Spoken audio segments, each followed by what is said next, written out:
Let's get to it. Lesson 1, you get an additional 30 minutes of sleep a night.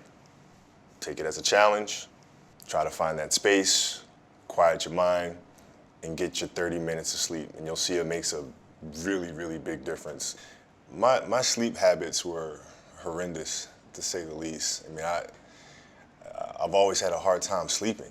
You know, I couldn't figure out how to shut my brain off. So what made the light bulb come on is that I went out there and played a game, and I played like crap. And I was like, why am I playing like crap? Because I've been practicing these same moves over and over and over. But yet, I couldn't execute them properly. I was feeling sluggish, I was feeling lethargic, and I knew it wasn't because of my training, because I had trained obsessively. So then I started looking at other things. And that's when I came to the realization that, hey, Kobe, you're not 21 years old anymore, buddy. Like, maybe the fact that you're sleeping 2 or 3 hours a night, maybe that has something to do with the fact that you're playing like crap. And that's when I started really evaluating those things. And I'd say lesson 2 would be just 5 minutes of quiet time, 5 minutes for you to be mindful and to just sit and find that inner voice and just kind of listen to the self. And preferably would be in the morning as you start your day. I meditate every day. And I do it in the mornings, and I do it for about 10 to 15 minutes. And I think it's important because it sets me up for the rest of the day. You know, it helps me. It's like having an anchor.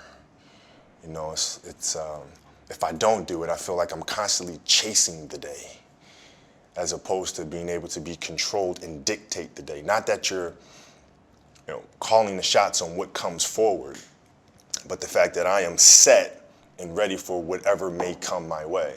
You know, I have a calmness about whatever comes my way and a poise, and that comes from starting the morning off with meditation. For me, it's really just listening to my inner self.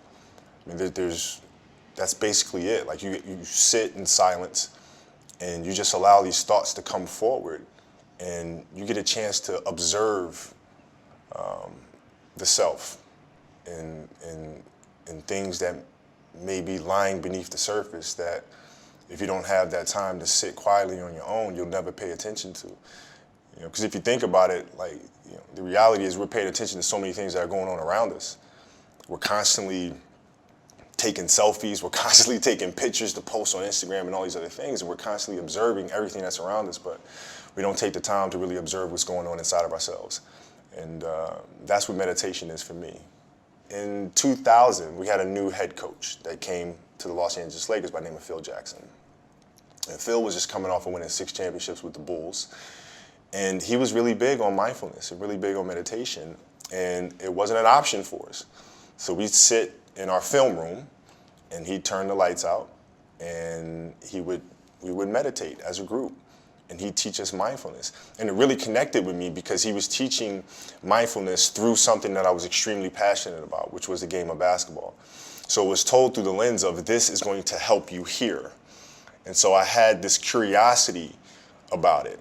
And that was my introduction to meditation. And then seeing the poise that we played with, the fact that we can be in a hostile environment with fans yelling and screaming and pressure situations, and it having no effect on us, because we were never too high, never too low. We were just in the moment, and felt very secure in who we were. And